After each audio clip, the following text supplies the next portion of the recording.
Just to quickly introduce Gillian, Dr. Gillian Helfield is a professor of film and media studies at York University. She has been with us for our book and film club many, many times before, often speaking about films with either set in Israel with or by an Israeli filmmaker or with a Jewish theme, of which today's fills that last category. She teaches a variety of courses in film studies and cinema studies, and prior to that, worked in the Canadian film and television industry in a number of areas. This particular film today, A Real Pain, is meaningful to me in that, oh, that's coming from next door. We'll see what I can do about that. It's meaningful to me because exactly a year ago, probably even to the day, I was standing in some of the locations in this film, in Majdanek, in Warsaw. I had the privilege of staffing last year's March of the Living. And so to see all those places that I was in last year portrayed in film, and by the way, one of the things, if you've ever been to Poland, that hits many people is to see these sites in color.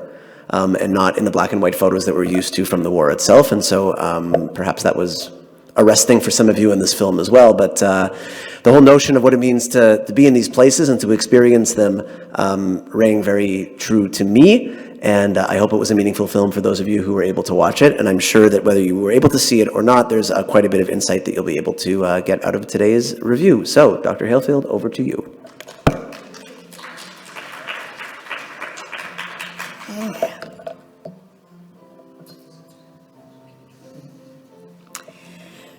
Hi everyone, nice to see you all. I hope you're enjoying this beautiful spring weather that we've been waiting so long for.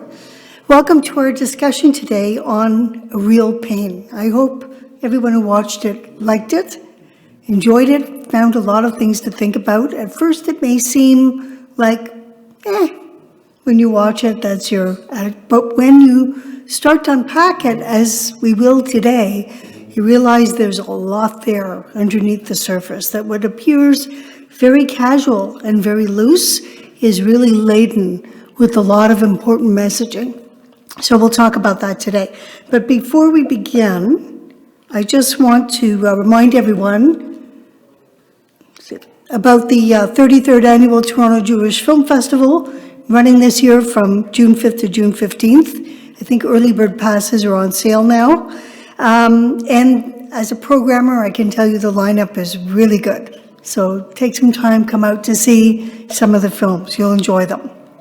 And in keeping with today's topic, if you haven't done so already, I strongly recommend you see the Auschwitz exhibit at the ROM.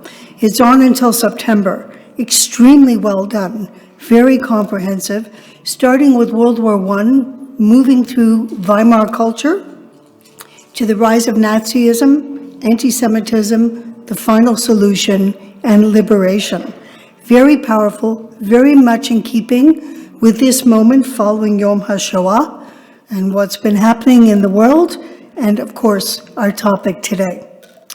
So A Real Pain has had quite a bit of success, especially for a low-budget independent production.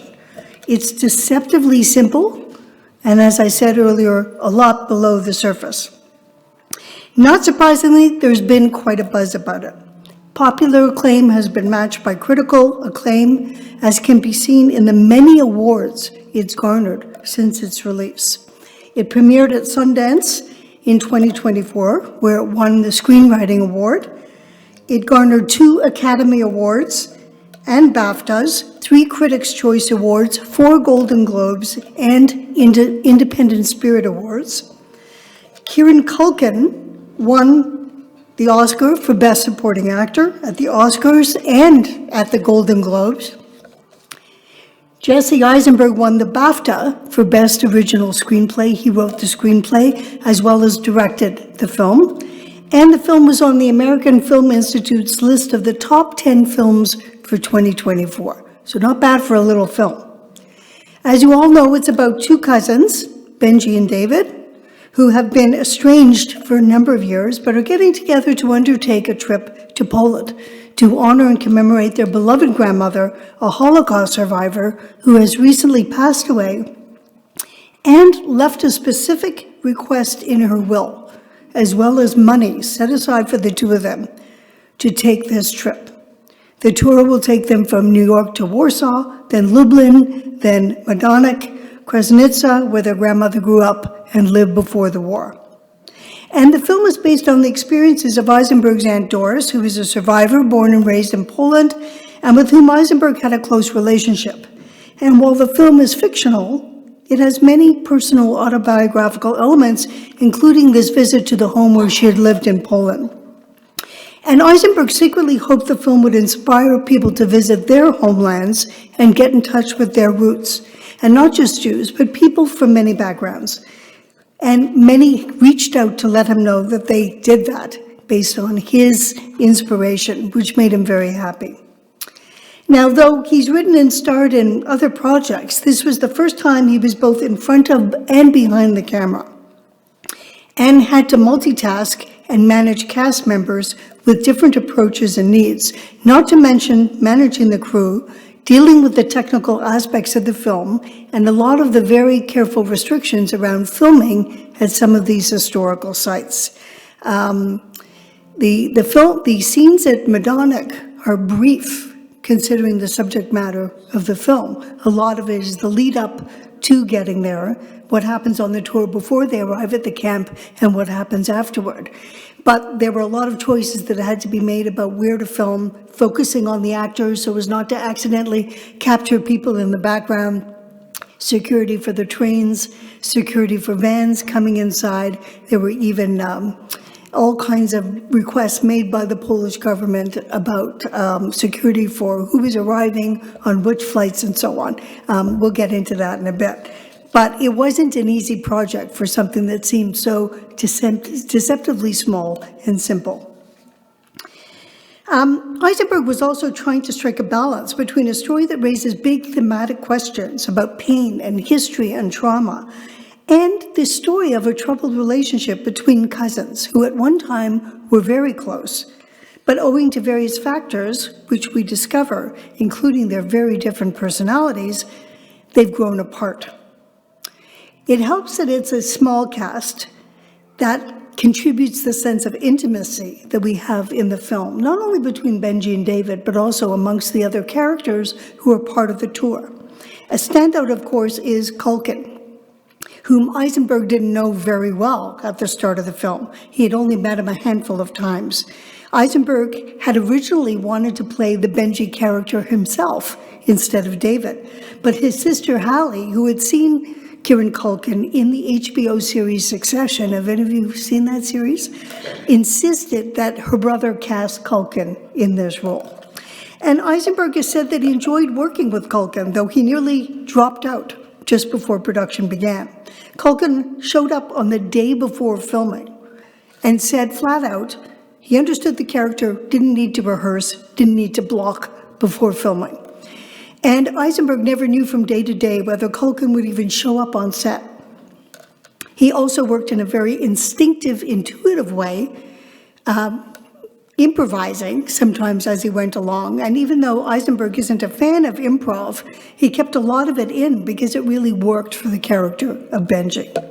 For example, in the scene where Benji spots Marcia and asks why she's walking alone and whether she's a big loser, that got a big laugh from the audience, and it caught Jennifer Grey off guard because it wasn't part of the script. But it worked because it's authentic, and it sheds additional insight into these intuitive elements of Benji's character. His empathy, his ability to connect on an emotional level, all these things which David lacks. And Grey herself had come onto the project because she wanted to work with Culkin. She had been knee-deep in the final season of Succession when she was sent the script and the opportunity to work with her, and she felt it was too good to pass up. And other members of the cast, including Will Sharp, who plays the tour guide James, and for those of you watching White Lotus, you may recognize him from season 2 in Sicily. He commented also on how much he enjoyed Culkin's unpredictability and his fun approach to the performance. He never knew what he was going to do next, and he got into it, adding some improv of his own, which we'll talk about in a bit. Eisenberg, unlike Benji and Culkin, and very much like his character David, suffers in real life from OCD and constantly worries and is very anxious about every detail. So it's understandable because of the film's import and its intimate atmosphere, while at the same time attempting to tackle this very big, laden topic of Holocaust remembrance and commemoration, including tours of Holocaust sites and the concentration camps, such as the one undertaken by the tour group in the film.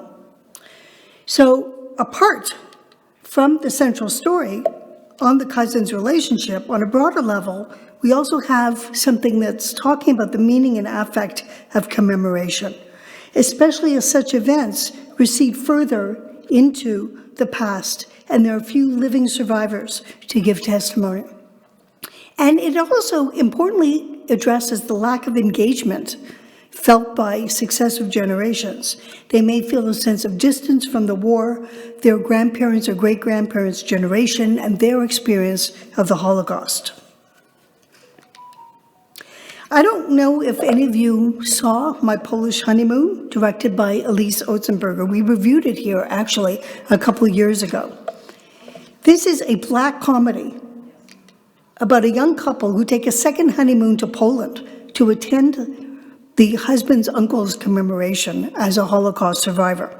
While there, they explore the local markets where there are all kinds of souvenirs related to the virtually now non-existent Jewish population, including Semitic tropes and excursions to nearby concentration camps, and really exploiting what is known as the dark tourist trade.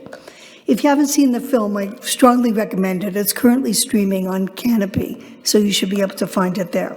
And I mention it because according to Eisenberg, something similar happened to him, which is where he got the idea for A Real Pain. He was struggling with a story about two cousins, and then he happened upon internet ads that offered Auschwitz tours with lunch.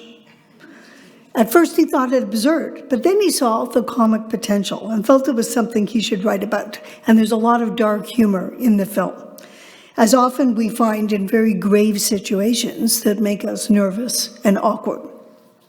And Jews always see the humor in everything, no matter what, and no matter how poor the taste might be. We find a way to laugh because we know it's better than the alternative. Eisenberg saw the humorous implications of this opportunity for the middle class to experience the trauma of their ancestors while not foregoing their creature comforts. But underneath that, he also sees the dramatic and serious implications.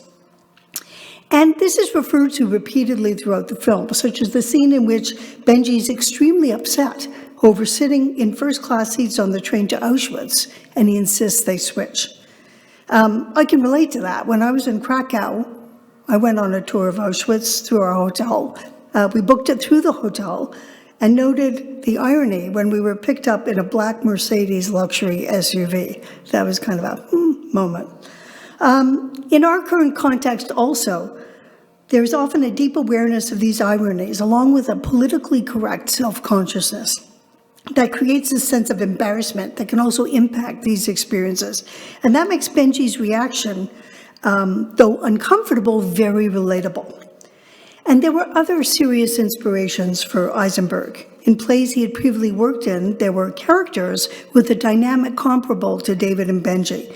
And earlier, he himself had taken a trip to Poland to commemorate members of his family that had been murdered by the Nazis. So it's not all humor for him.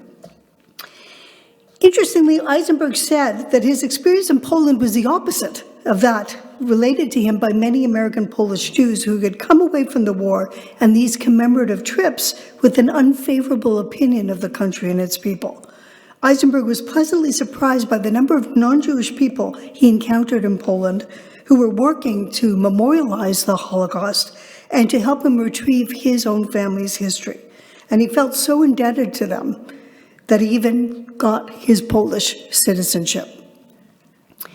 Interestingly, also and significantly, though not deliberately planned this way, the film was made during the period between May and June 2023, shortly after Yom HaShoah and a few months before October 7th, an event which unleashed whole new torrents of anti-Semitism and denialism, both of the Holocaust and October 7th itself, much of it through social media, which became a major source and conduit of disinformation and misinformation, and also had a critical impact on public perceptions of the reality of this event and the ensuing war in Gaza. Eisenberg's film confirms the importance of such acts of commemoration and personal witnessing. These are affirmations of truth in the face of denial and erasure. I also want to point out that this film marks the second time in a row in 2 years that a film about the Holocaust, made by a Jewish filmmaker after October 7th, has earned major awards, including nominations for Best Picture at the Academy Awards. In February 2024, it was Zone of Interest, and the following time was The Brutalist. All three films importantly examine the subject of the Holocaust through a very unusual and unorthodox perspective. This is important, not just to maintain the viewer's interest, especially for those who have seen many films about the Holocaust and know a great deal about it. They may have learned about it in school or from their own travels to the sites, but in terms of widening interests among broader audiences who may not know a lot about it, and widening perceptions of its relevance to broader contemplations of oppression, intolerance, and genocide, especially crucial now in our very perilous political climate. In the Zone of Interest, we experience the Auschwitz through the irony of the commandant's family situation, living right next to the camp, building their little paradise, while on the other side of the wall, all these atrocities are ongoing 24/7, which can be heard through the audio, providing a constant backdrop. In The Brutalist, we experience the trauma of the Holocaust through a survivor who comes to America believing all the myths about equality and opportunity for all, only to discover the ugly truth about a culture of brutality and intolerance. And in A Real Pain, we experience the horrors of the camps and generational trauma through a fraught relationship between two cousins who are now confronting it. Forced to confront it and forced to confront each other and the issues in their own family. So with all these films, it's almost a sideways look, not examining the Holocaust head-on and entirely, but from another angle that offers a different but equally powerful way of embodying this trauma through other senses and points of connection. And we're not just seeing it in the cinema, it's also in the tours of the camps, in the Auschwitz exhibit at the ROM, the Nova exhibit about October 7th also, which is currently in Toronto. For Benji and David, the purpose of the trip to honor their grandmother's memory becomes a vehicle of personal witnessing and of family reunification. So there's a parallel between distance from the Holocaust, distance within the family, distance from the past, all of which is addressed in this film and in this trip. So personal distance, as we learn, is due to this complicated family history, very strong personality differences. Benji's an extrovert, free-spirited, emotional, outspoken, friendly, spontaneous, adaptable, but also a drifter. He's never really achieved much success. He still lives at home. He has a history of mental illness, which has led him to at least one suicide attempt. He's also very dark sometimes in his outlook and character. And that has a lot to do with the subject matter and context of the film, the darkness. David is the opposite. He's pragmatic. He's got self-control, self-awareness. He's successful. He has a good job and a beautiful family. But he's also introverted, reserved, conservative, a rule follower, very nervous, very cautious about breaking rules, which Benji has no issue with. I don't know if you recall the scene when they first land in Warsaw. They pass the security guards in their Nazi-like uniforms, and David gives a kind of nervous look. He can't stop looking as he sidles by, and Benji just breezes through. The same can be said for that scene with the emergency exit in their hotel in Lublin in their last night in Poland. When David's concerned, it says, "Do not enter, do not exit," and Benji bashes through the door. And there's no alarm, he's lucky, and they go up to the roof. So in many ways, David is a cipher for the viewer. He's uncomfortable throughout the film, not only because this is something he wouldn't have chosen to do on his own, without his grandmother's little push, but also because Benji embarrasses him with his frequent outbursts and impulsive nonconformist behavior, which create a lot of cringy moments in the film. Cringe is not the behavior itself, though. It's our reaction to it. It makes us cringe. It makes us uncomfortable. And that's very, very powerful. Cringe is a specialty of both actors. Eisenberg's debut film, When You Finish Saving the World, made in 2022, is cringy. One critic referred to it as an abrasive comedy of discomfort. That would make you want to go see it in the cinema. But it's the perfect vehicle and genre for Eisenberg, who has played these kinds of characters, and also for Culkin, who is definitely channeling Roman Roy here from Succession.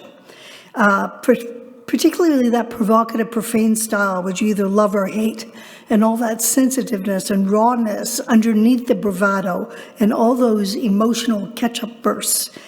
Adding to the narrative tension is that they are never really free or alone to bond and explore their relationship because they're part of this tour group. And it includes a very mixed bag of people. There's a retired married couple from Shaker Heights, Ohio, Mark and Diane, who is descended from a survivor. Marcia, a divorcee from California, played by Jennifer Grey, who is also descended from a survivor. And Eloji, a survivor of the Rwandan genocide, who moved to Winnipeg and converted to Judaism. And there is the tour guide, James, from Yorkshire in the UK, who is a British philo-Semite, someone who, although not themselves Jewish, over-identifies with Jewish culture.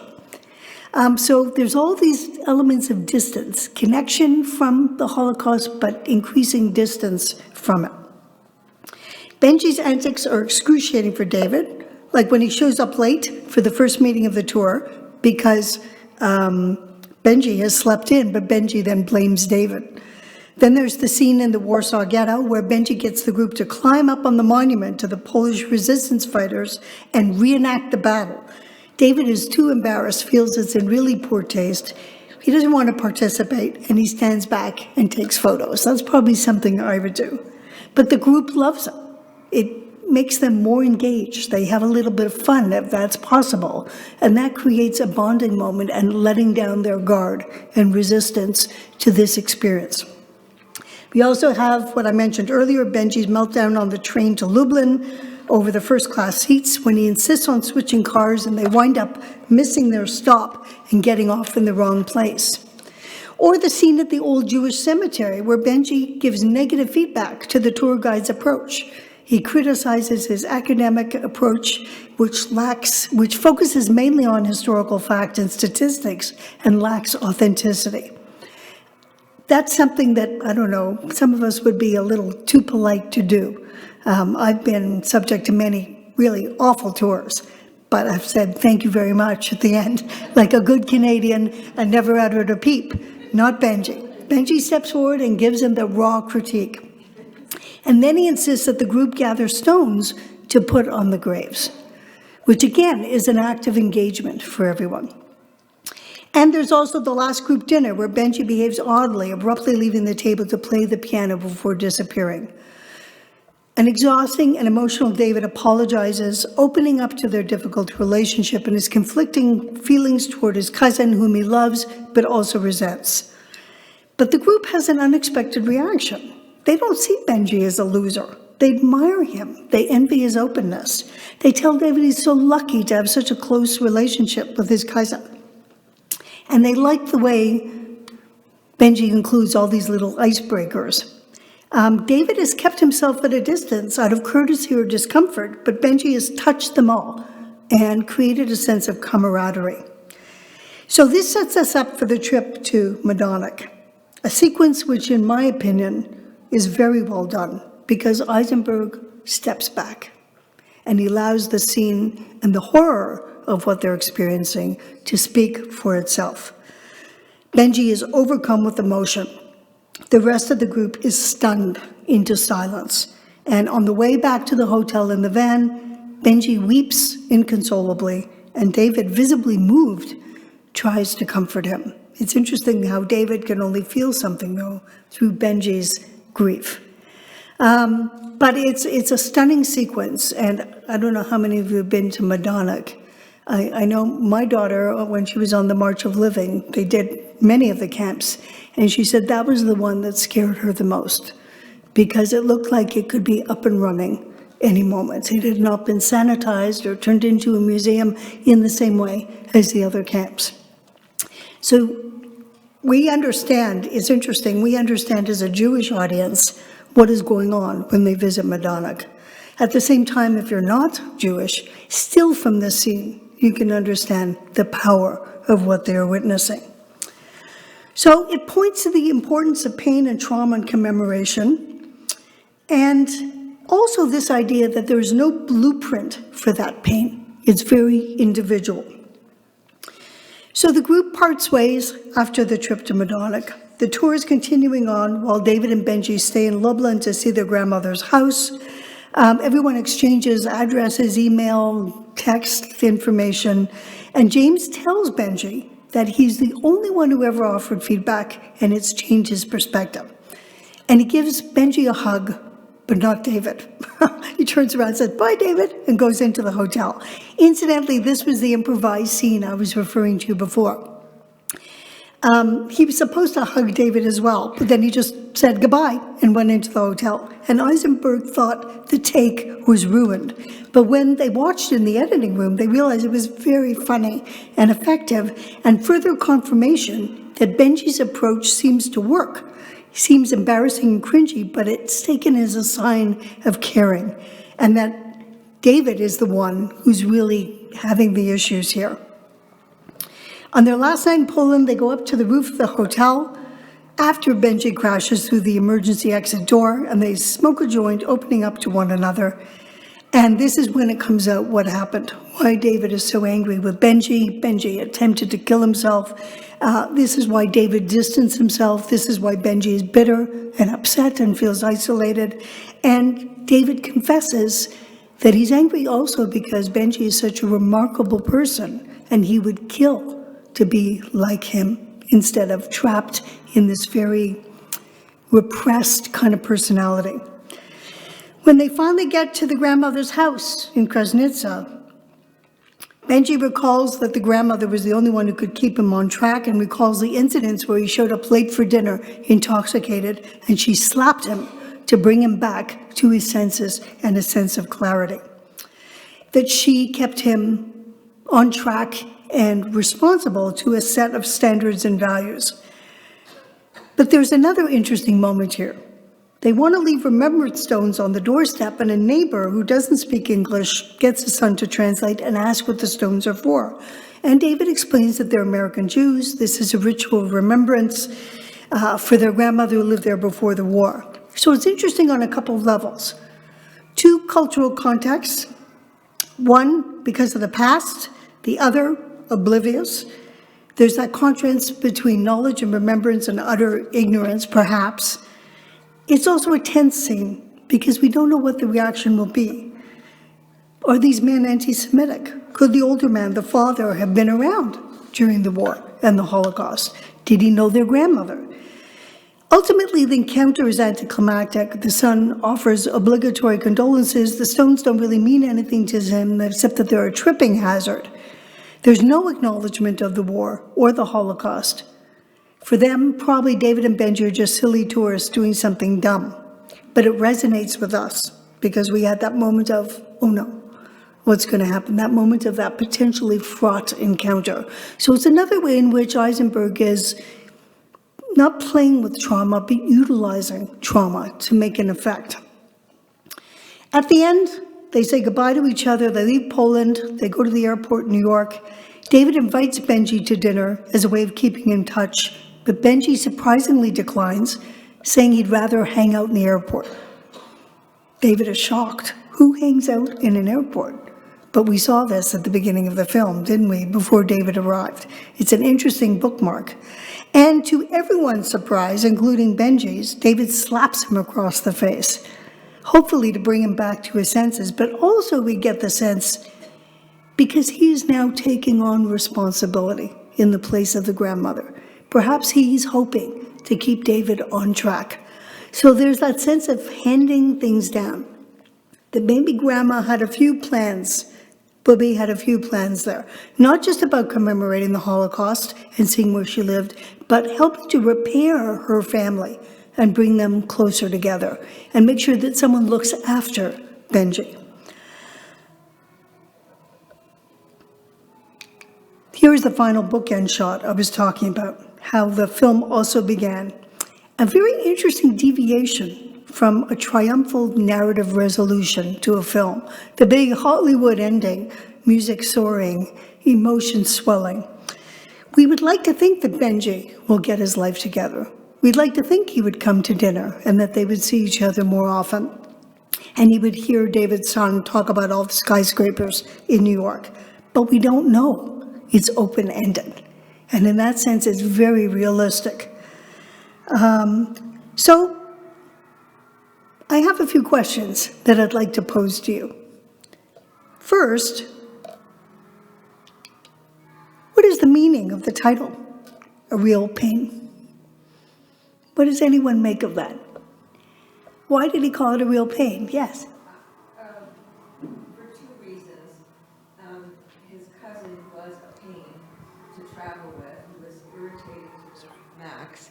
And the other pain was the pain of the Holocaust, the losing a grandmother and the intergenerational trauma. So it was a double meaning. Those are two major points of pain. The pain and the trauma of the Holocaust. I'll go back here. The pain and trauma of the Holocaust, the loss of Grandma Dora, the grief for Grandma Dora, and also the cousins. Benji's a real pain, and Eisenberg said that Culkin was a real pain to him as well on the set. So it became a kind of a joke to call the film a real pain. So pain idea was working on several levels. It's comical, we say a real pain in the neck, a real pain in the tush, but also a deeper kind of pain. The other thing I want to, anybody have any other ideas or any other thoughts?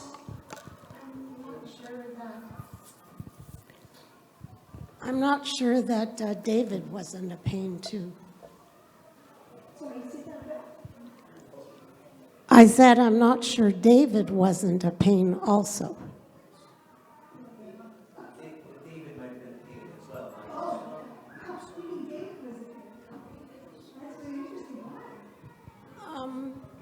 Because of his reactions to what Benji did. And his, well, not really. I just didn't know who was really the pain, or both of them.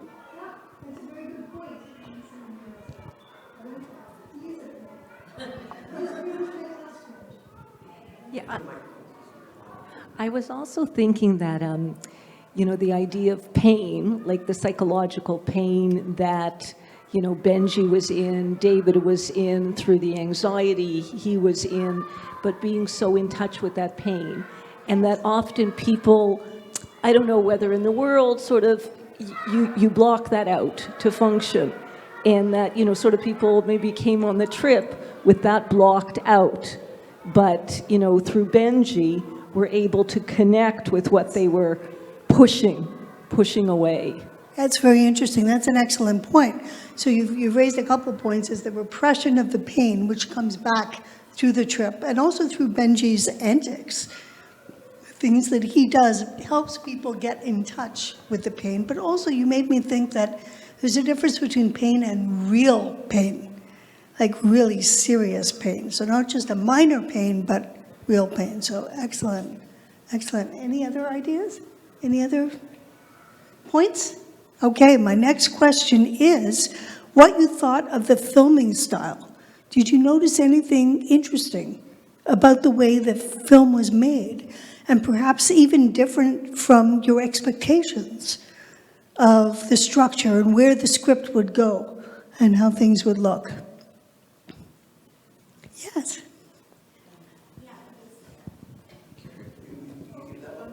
Daniel's coming. I got a sense that it was like happening in real time. Yes. It wasn't like a staged film set. It was sort of like wandering through the plot and the story as it was happening. Almost as if it was filmed like by a GoPro camera or something Yes, like that. absolutely. That was what I So thought. that's an excellent point. Part of it was necessity because of the complexities of filming where they were filming. You couldn't have big film sets and big lights and all of that. And a lot of it was done what they call guerrilla style. You run in, you take your shot, you do it in natural daylight so that you get the shot and you get out quickly before anyone notices or anything gets disrupted. So are you going to? I also can't help but refer sometimes to this film as a documentary. It's not a documentary, but it's not really a feature film. Did he do it on purpose? Was he not sure whether he was going to do a documentary or a feature film? That's very interesting. I think he was aiming for a kind of cinema verite effect that looks very spontaneous, very on the spot, as though you're catching the action as it happens, and you're watching as the filmmaker is watching, as the event is actually happening in front of you. But of course, it's structured and planned and written. Although I imagine with the improv and certain things that came up on the spot, things had to be changed pretty quickly. I was on your point that there were no flashbacks or anything that was more artificial as well. Oh, interesting, and that speaks to a kind of structure, doesn't it? And a documentary might have had, cutaway to someone speaking, a talking head, but it moves very organically, and it keeps moving forward in a very kind of authentic way. And the action and the dialogue kind of flow. Somebody had their... I'd just like you to comment more on the whole improv situation in the film. It was just Culkin who was doing it, because, I'm also thinking of Succession. I just can't believe that was all scripted. It just was too fast moving and too, it just didn't. So I'm wondering, was there more improv than just him, or other people? Well, it sounds like Will Sharp got into it, who plays the tour guide, James. So there was that scene where he hugs Benji and doesn't hug David. That was not supposed to happen. So they were all starting to get into Culkin's spirit, so to speak, and they were enjoying catching each other off guard.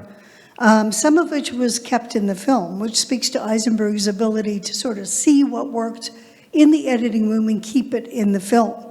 And the improv, keeping everyone off guard, adds to the flexibility and the spontaneity of the shooting. So you really feel that this is authentic. Yeah, does that answer your question? Yeah. Any other observations? Yes. I can get there quicker. I like that question, because in a way that you just mentioned that they had to go in and out very quickly, right? So it robbed me of staying in that moment, because I was there, so I can, and it didn't, because I can see what you said about all the restrictions that they had. So I think the style of filming also impacted my emotions. It didn't let me go deeper into it. So I was kind of not upset for myself, but for all those who have never or would have ever seen a film like this. Interesting. Very, very interesting. For me, I remember when I was at Auschwitz for the first time, I was so stunned and overwhelmed that I didn't know what I thought. So I was kind of numb for a while when I left. And I think this is what's happening. Things are being processed so quickly, and there's so much going on that there isn't time to really dwell. And you know what it's like when you're on a tour. Next stop, next stop, next stop. You don't really have time to revel in it. So that's a very interesting point.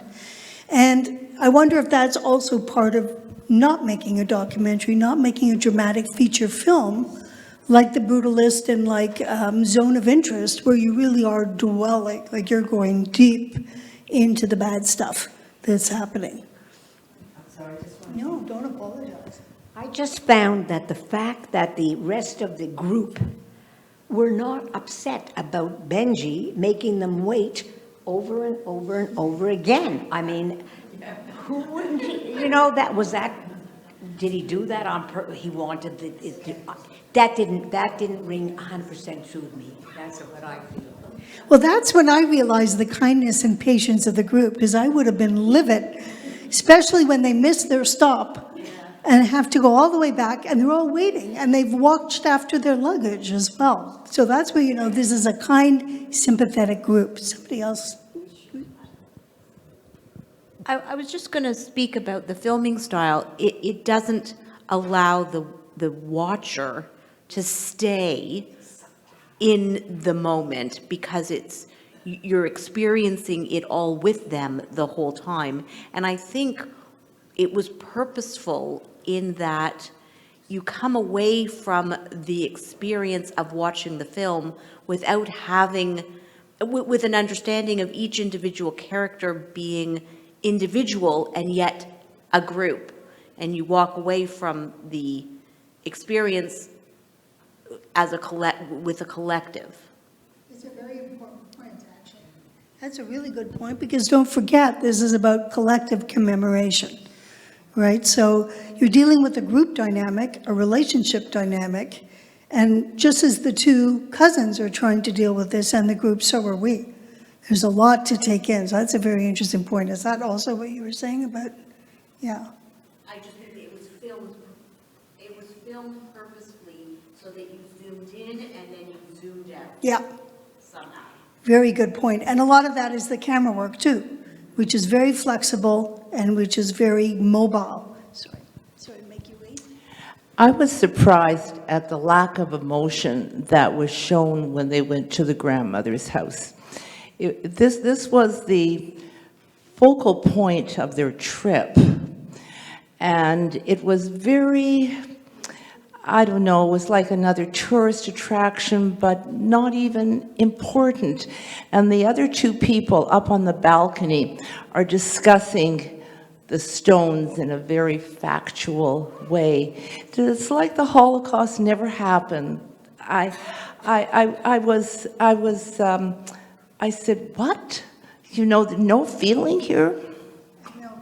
So two responses to that. One, that's quite common for people to experience anticlimax when something has been built up and built up and built up. That's part of the reality of what's going on here also. And they're dealing with two people with no connection, whereas now they're starting to feel their connection. But there's an antidote to this. So they don't let them put the stones on the grandma's doorstep because it's a tripping hazard. Talk about, you know, being up and up, obeying the law, political correctness. But what does David do? He takes the stone home and puts it on his own doorstep. So the act is completed and the commemoration is carried over. There you go, Mike's right there. I just want to pick up what Judith was saying. I had the same reaction at the end. They came all the way there. The two gentlemen on the balcony say, an old woman's living there now. My reaction would have been, let's meet her. Did she come and take over our grandmother's house after the war? Did she know our grandmother? Nothing. They came, they saw a building, and they walked. Very disconnected from what the whole purpose of the trip was. So Benji and David are the guys on the balcony? Pardon me? Are you talking about Benji and David disconnected or the guys on the balcony? Both. Well, Both. all of them. Like you came, what are you looking for from the gentleman on the balcony? But more importantly, the cousins came all the way there and didn't delve. They didn't have a curiosity to find out, well, who's living? Can we go in and see the house? Would she allow? I felt that from a script writing point of view. It left me That's very interesting. very disappointed. For me, I was a little tense about the whole situation. Definitely. I wasn't sure what they were going to say. There's someone also behind you. I agree. I was really surprised that they didn't try to go in, meet who was ever living there, and see the inside of the house. And of course, we don't know, was that an omission or a deliberate choice, right? or was it a choice to not do that scene in that way, or was it never just even contemplated to potentially do the scene in that way?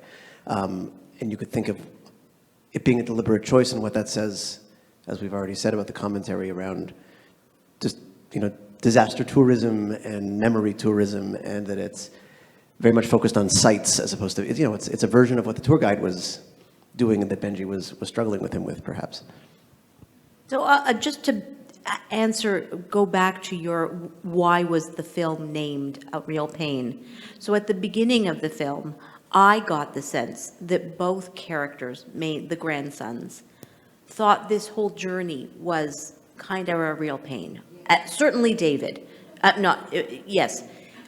Certainly, maybe it was Benji. I've now mixed them up. But they both felt put upon by this task and this creation of the grandmother's last wishes. And of course, they were doing it, but it was a real pain.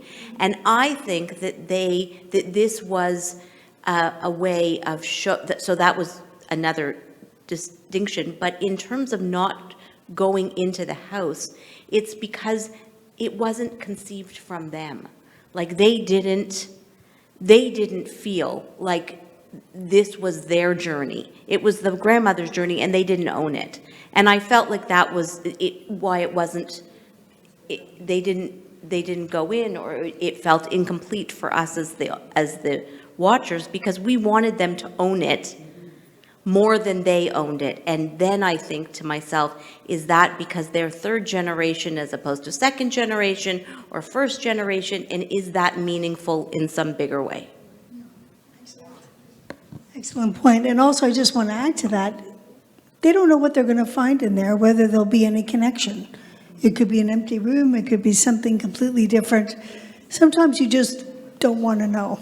It's enough that they're there. But they do comment when they arrive that they're not sure this is her place. They can't understand. It looks so small. It doesn't live up to what they had been told about it by their grandmother and what they remembered from their childhood of her stories, however much she shared with them. Did you have a question? Oh.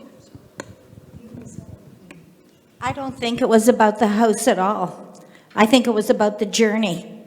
The house is just a place, it's an address, it's, brick and stone, it's nothing. And the grandmother wasn't there anyway. And it was about the journey, like with Culkin when he was on the train and he couldn't stand that they were going first class when his grandmother was locked up in a car.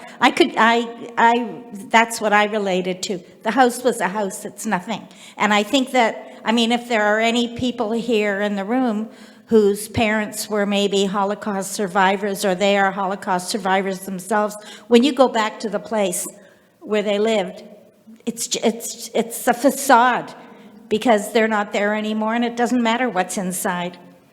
It was the journey. It was getting there and trying to maybe relive what she went through.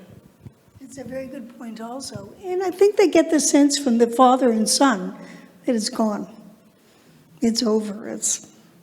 They're the ones there. It means something to them, but not to a lot of people around them. So there's a darker element there about how important the commemorations are because of what's disappearing. I love that. Just look what happened with that ending. It really brought a lot of, for me it was scary, like you felt, because when I was in Poland, I speak Polish. When I walked through the streets, they told me in Polish, they don't want me there. So when he came out to the balcony, I actually thought he was going to be aggressive. I was actually brought to that moment of fear, not welcoming. So that's, it's interesting, that filming style. Look at all the perceptions, right? All the perceptions, and also you think about how much Eisenberg is playing off on our feelings, how much we know, what we fear, what we're uncomfortable with, and then playing that against Benji and David. It's a very complicated thing to do. All these are such valid emotions and thoughts. He was very successful. I just came back from Washington, D.C., and I went to the Holocaust Museum with my granddaughter, who's 18, very perceptive. And I mention this because I really feel she was not where I was, or my daughter. We were all at different emotions. Yeah. I don't think they lacked anything. They were in their own way fulfilling something. And it was like, I felt they did what they were supposed to do. Just that we have expectations because we are our age and our experiences, and we're closer to the moment. Yeah. I saw it in my granddaughter. I could see that she had pain, but I promised myself that I didn't want her to feel what I felt. Yeah. So I thought that he did a wonderful job, because look what's happening Yeah, here. look what it taps into with everybody. The other thing also, we have to keep in mind that this is made for younger people. It's for a different generation coming to the fore that has issues. You know, we're living in a very kind of pro-left, politically correct culture. We're living in an age where these kinds of things have to be opened up again to the broad public.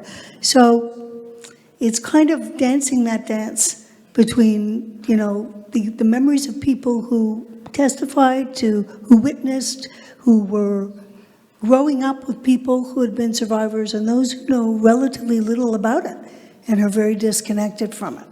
Did somebody else have a? Oh. Yes, I was going to say, maybe this has been hinted at before. I think it's important to think about what the intention of the various players was. For the grandmother, she was trying to inculcate their memories so that they would understand the horror that they experienced. For them, if they had gone with their grandmother, it would have been very different. I don't know if that's the real pain. They did this out of a sense of duty because they lived. Yes. They loved their grandmother, but they were distanced from it. Yeah. In some sense. So the whole journey could have been a real pain, you know, that they had to do this. Absolutely. And I like the suggestion also that it's not their journey, perhaps it was their grandmother's journey that they then undertook. And though they can't leave the stones there, they left them in the cemetery and they're bringing them to New York. And there's an interesting ending also where the boys say goodbye. Benji sits in the airport because he likes to be around all the crazy people, as he says. But he seems very alone, even more alone in the airport with all those people. And David goes home to his wife and child, and he's married to a non-Jewish woman, Priya. We assume she's of South Asian descent. But the tradition is being carried on. We get a sense he's going to tell his son about the journey, and if he hasn't already, about his grandmother. And the son will ask about the stone on the step, and so it will continue in a more diluted fashion, perhaps, but the thread is still there. And I think that's the bit of hope in the film, the optimism amidst the confusion that a lot of us feel and the conflicting feelings. Let's do this, because I know there's still a few more things that you want to cover, and we've very nicely, organically jumped into more general Q&A. Let's make sure we finish what it is that you want to cover, and then we'll open it back up for so many good comments. We for could more do this comments all and day. questions. So one other thing I wanted to point out, so this is some of the naturalistic lighting and the kind of openness and the kind of eye-level camera work where you feel that you're part of the group. You're right there with them. No fancy dramatic camera angles, no heavy expressionistic lighting. It's very natural. And also the film kind of hints to us throughout about the closeness between David and Benji. Every scene that they're in, they're very close together and their heads are together. It's almost like they're two sides of a whole, which is interesting for why the grandmother chose them to go on this trip, and also her hopes perhaps that they would be reconciled in some way at the end. I want to ask about the music. Did you recognize the music? Yes. Chopin. So an assortment of the composers, ballads and etudes and nocturnes and preludes and waltzes. In the film, it's performed by Tzvi Erez, an Israeli-Canadian classical pianist and composer who studied at the Royal Conservatory of Toronto. But Chopin's interesting because he was a virtuoso pianist and composer of the Romantic period, considered one of Poland's great treasures, which is why the airport in Warsaw is named after him. He was also forced to leave Poland due to political unrest, and he's been described as a patriot, and some of his music is deemed to be expressive of longing for his homeland. He was very influential in Polish cultural nationalism. Eisenberg says that he really liked the music and was listening to it when he wrote the script, so it provided a kind of constant background for him. The producers were nervous about using it because they didn't know if it would appeal to young viewers. But Eisenberg thought it was a good way to balance out the juvenile relationship between the cousin with this traditional sophisticated score. Another uncomfortable moment in association might be for Jews who remember or believe that Chopin was supposed to have been an anti-Semite.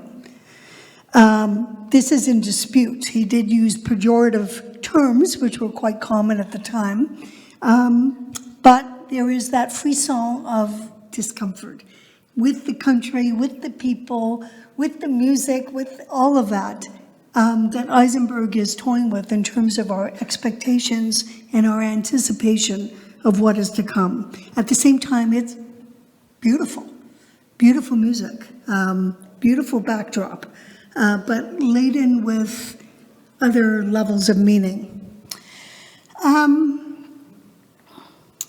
The other thing I wanted to say is that the film is kind of, we talked about Benji and David's differences. It's kind of a buddy film, which is quite common in Hollywood film. Two people who undertake an adventure, a mission, a road trip, which is a physical journey and an emotional journey, because at the end of it, they change, and their relationship changes and their view of the world. And often they have very contrasting personalities. And as a result, they're supposed to come to some understanding of one another in a place of mutual respect. Now, it was always a very male-centric kind of genre, which dealt with male bonding and behavior in very outrageous and sometimes toxic ways.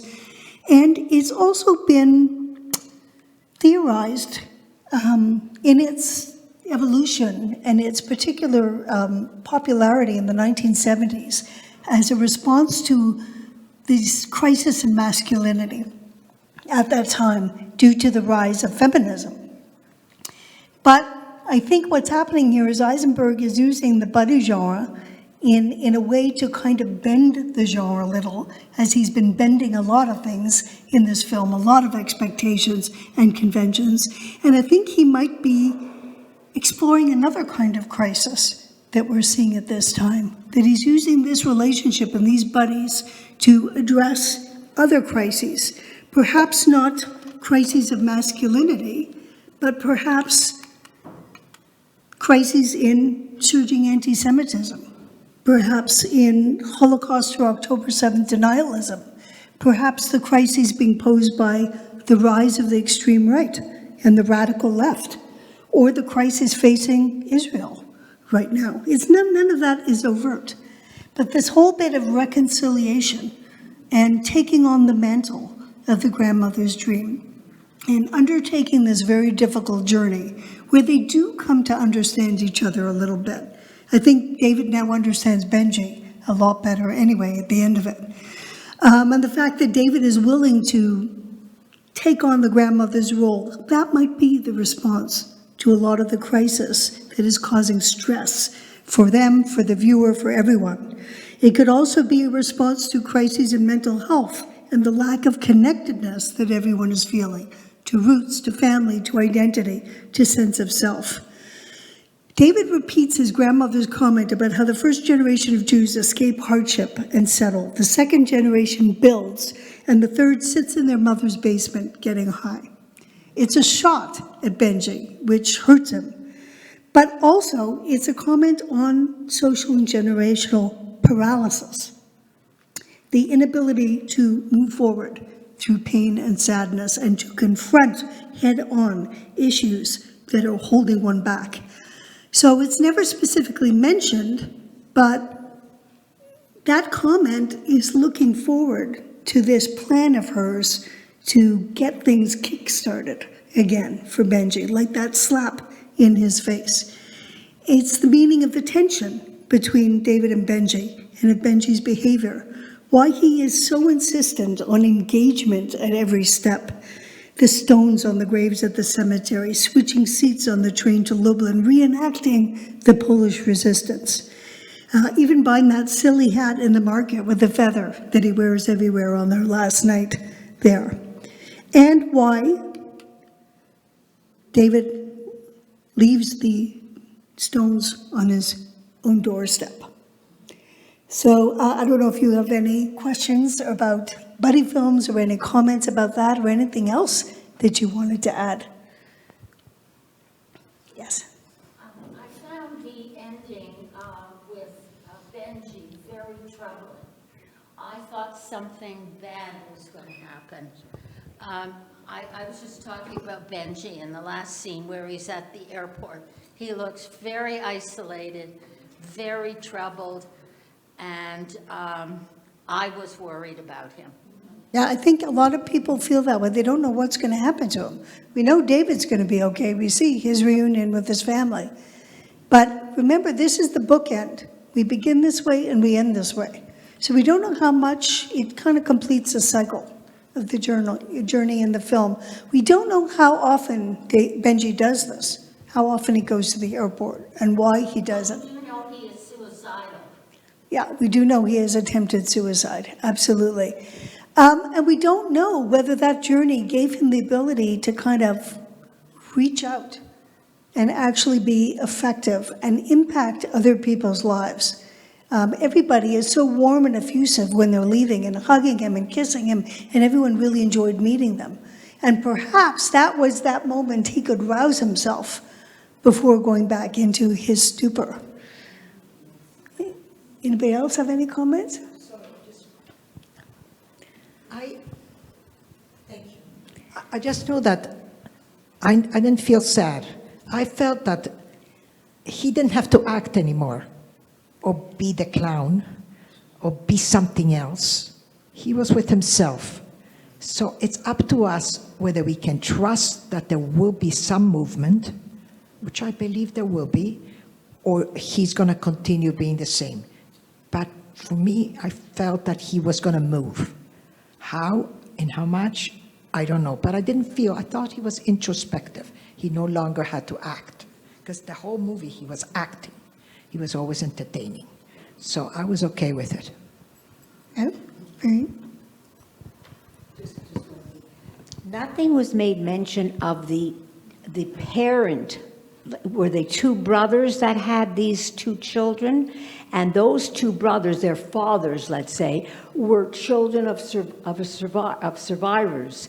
And why was Benji the way he was? David was the way he was? Did it have anything to do with the grandmother's children as survivors of a Holocaust? That's a very good point. So this is why they're behaving the way they are and why they're so dysfunctional in many ways. One has become a bit of a personality disorder. He's up and down. And the other one is very, very repressed, nervous, and anxious. So we don't really know. We can only assume some of the influences that were brought to bear when they were kids. Why do you suppose Benji refuses David's dinner invitation? That would be the nice Hollywood ending, wouldn't it? Why don't you come to dinner? Sure. Cut to them all sitting around the table and having a grand old time. Why does he refuse? That's another one of those unexpected deviations in the film. Well, I haven't thought about it before, but since you asked the question, I think it's a way of Benji staying separate. He's just a different person. He either doesn't want to or can't relate to David's normalcy and his family. So they're going back to who they were. They had this experience, but they're returning to what they were, their past. It's a very good point. Perhaps the point of acceptance they've come to as buddies who've undertaken this journey is to accept each other for who they are. Not fight against each other, not be angry, not be resentful, but to appreciate. I mean, I think David's slap was a sort of a last-ditch attempt to say, what is, snap out of it. What is with you? But then he accedes to Benji's desire to stay in the airport, and he goes home and carries on. We don't know if they'll get together again, if there'll be another dinner, or if there'll be a rapprochement. For now, they've kind of had this moment. They have a better understanding of who they are, and so we move on. I have a question. It's been a topic among many cultural and ethnic groups in Hollywood, but the choice here of casting a non-Jewish actor playing a Jewish role, who seemingly did exceptionally well with this role and won an Academy Award. But I'm wondering if you have any insight or commentary, whether it's particular to this film and its process, or more generally about that conversation as it continues to emerge, as it emerged in the Jewish community a couple of years ago with the Leonard Bernstein movie and other such matters, whether it's Jewish specific or more broadly about every cultural and ethnic group. That's a question? It's a question for you about the casting choice here and Sorry? the casting choice of a non-Jewish actor to play a Jewish role. Oh, you're asking about the importance of it The importance or the difficulty of it or the struggle with it, if you have any insight into that. The casting choice sounded like it evolved very, very organically, like the rest of the film. Eisenberg, as I mentioned earlier, he wanted to play the Benji part himself, which would have been a bit of a leap for him. But with all his complexities of having to direct and his other involvement, it was going to be too tough. And that's when his sister recommended that he hire Culkin. But it seemed like everybody just kind of came on board. I don't know of any of the intense challenges that came up with casting. It sounds like things were agreed upon pretty quickly with the producers. The only thing that they were really concerned about was the filming in Poland and in Medonek, which seemed to go well. And I haven't read too much about any really oh no moments that occurred. Eisenberg's experience seemed to have been very good. And he was working with Emma Stone, the actor, who was producing the film as well. So I think it got a lot of forward hype as a cool little independent, low-budget film that would be good to be on.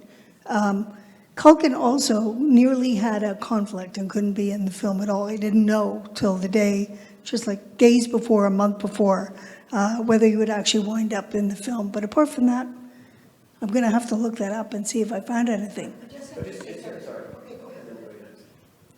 Oh, sorry, go ahead. No, I was just going to say that in my mind, Jesse Eisenberg was rising above that question of cultural appropriation. Maybe they don't think about it so much in the States as they do here, that only a black person can play, like only somebody who suffered the roles of a black person can play that, or only someone who suffered as a Jew can play that. That's a question, I think, in the States too, where only a Jewish person can play a Jewish character and only a Christian person can play a Christian character, and the twain shall never cross. So I thought about that a lot, and I thought Jesse Eisenberg was rising above the cultural appropriation question.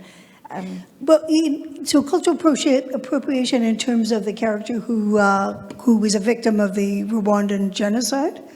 Well, yeah, but like in Montreal, to talk about another thing, in Montreal it was a huge to-do a couple of years ago, I don't want to go into it, where somebody was playing the part of somebody who wasn't their religion or their culture. I just thought Jesse Eisenberg was really rising above it. Good for him. Absolutely.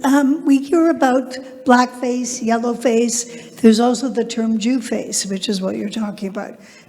For years, non-Jews played Jewish roles. A Jewish actor would never be allowed to play any part unless it was a Jewish character. That's why I thought Jesse Eisenberg was really proving a point.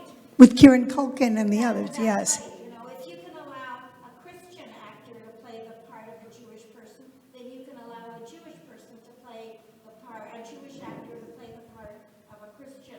But I think there were a lot of Jewish actors who played Christian roles. They just changed their names and their faces so they could do it. A lot of Jewish actors in Hollywood. Okay, another question over here.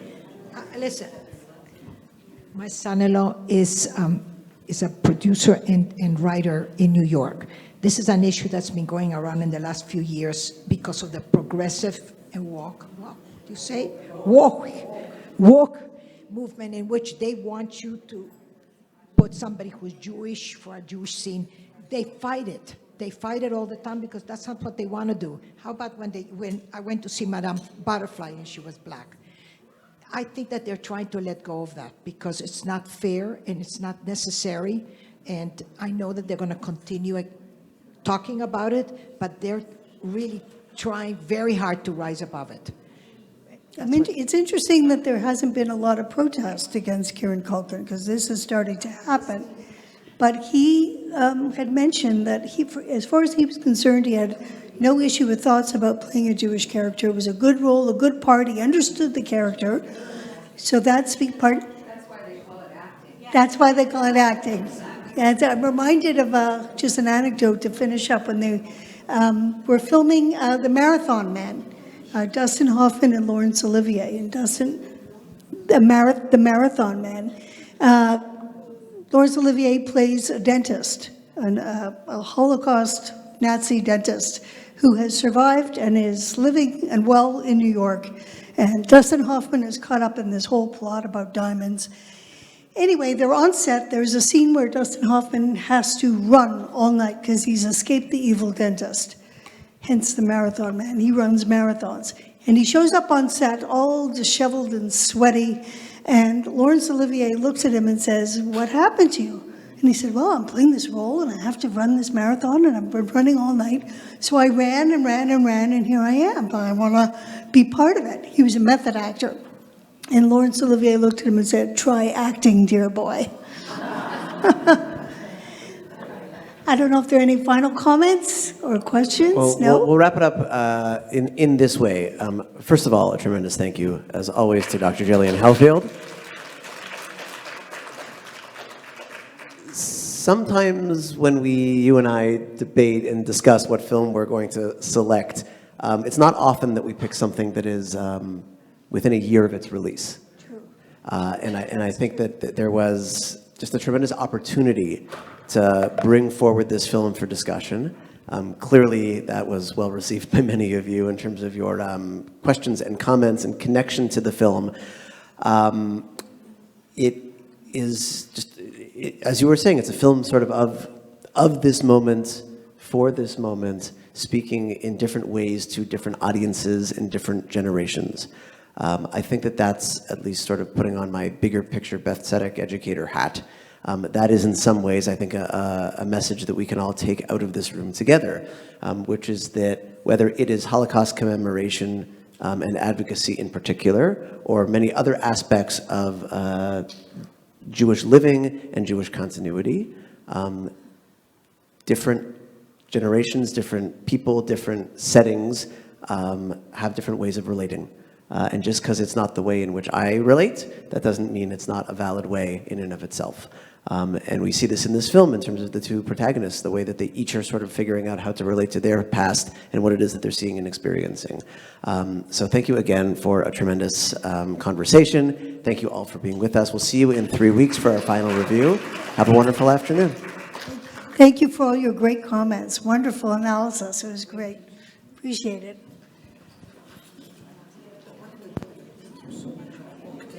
I didn't know why I was going to see this film. I saw it. Thank You you. really Wonderful. brought a totally different perspective.